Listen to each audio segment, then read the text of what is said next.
Thanks so much for coming back to the table. We are talking to the head of creators at Tyler Perry Studios, Courtney Glaudé. Your film, Old Gray Mare, caught a lot of people's attention, but Tyler was like, tell me more. What was that? What was that conversation like? It was great. I met Tyler last year after the reading obviously came out. And by what that did he time, say to you? Like, who approached who? How does that go? Oh, obviously, yeah. My management, Robert Boyd, which is the COO of Tyler Perry Studios, reached out. He wanted to bring me to the studio. He saw my first film, The Reading, and thought I would be a good fit. So he introduced me to Tyler, got to Tyler, and I showed Tyler a short version, a 5-minute version of Old Gray Mare at that particular time. And he loved it. He ain't watched the whole thing though. He couldn't watch the whole thing. But he did because love it. It's intense, not because it's not good, but because it's really, really intense. It's really, really intense. What is that like when you get the call that hey, it's Tyler Perry, Yeah, it's incredible to know that like one of your mentors is interested in anything that you're doing anyway. And you don't believe it at first. You're like, I ain't no Tyler here. They done put this AI voice on this phone. Right, that ain't Tyler. That ain't Tyler. And then you get there like, oh, it's Tyler. Oh, yeah, it's him. It's Tyler.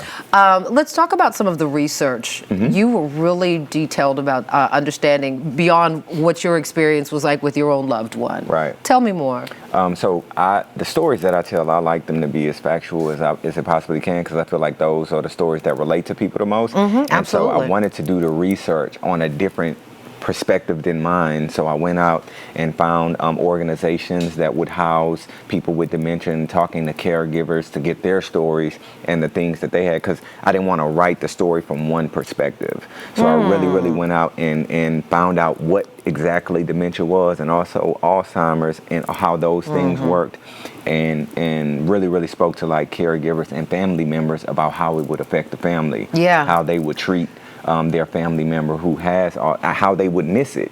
So I wanted to collect all of that information before we really went into it. So listen, I wanted to take a look at a clip from Old Gray Mare and then talk about it just a little bit more, because your character development is very interesting. All right, let's take a look. Doc, you mind if I ask you a question?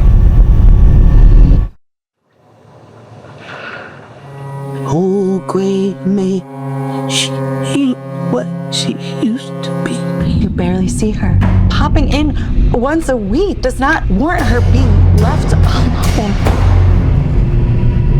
Remember to check in on your elderly family. What's Granny's name? She used to be Colleen. long go.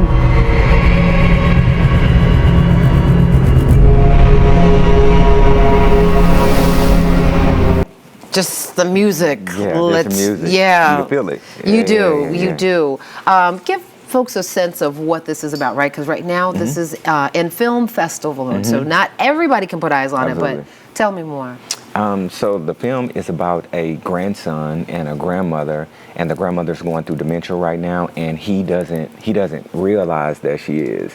So she's hiding it, and now the relationship, something happens to where the relationship is torn because of it, and it's just showing how she deals with things alone, and when she's inside of her house, and those little things that you can miss, him as his even though he visits her every week, even though he calls her, he's not there enough to realize that she's really going through something. And you touch on that, right? There's just a little bit of enough of it where you're like, how often you visit makes a difference.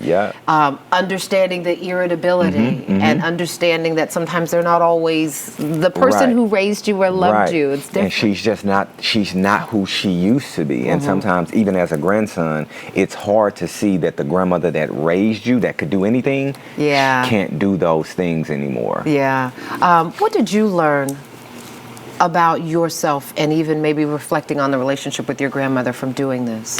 One of the things is that even myself didn't pay attention enough. I was in denial about who I wanted her to be versus who she is now, right? So I can tell this personal story because he was me. Like he was me at that particular time. Right? So it's one of the things to where I now diseases and things of the brain can go hidden for so long. Yeah. And you have no idea. And most of the time, what we also do is we say, "Oh, Granny just forget such and such." We give it an excuse, right? That makes it minimize it a little bit. And sometimes Granny is trying to hide it because she's scared, or Grandpa's scared, or she's embarrassed. Yeah, all of those things. Yeah, there's a real vulnerability there that becomes exposed. Charnel Brown is playing the lead, and for those who don't know, the instant think away is different world. Absolutely. Yeah. Didn't even recognize her in that space, right? How did you all prepare, and how did she prepare for this role? Charnel is something else. Yes, she is. Yes, because most people that came to set didn't realize that was her. Charnel stayed in that character the entire time. I forgot. Sometimes, like, we would yell cut, and I would go up to come help her walk. But she can walk. Wow, like she can, right. She can do Pilates. Like, she can, because she was so in depth. She really, really got in depth into the character. Yeah. And she dealt with it with her mother as well, so she had something to tap into. And I understand some things are coming with this film. We're going to talk about that a little bit later in the show. But listen, I need you to understand, Courtney's still not going anywhere. Conversation continues when we return.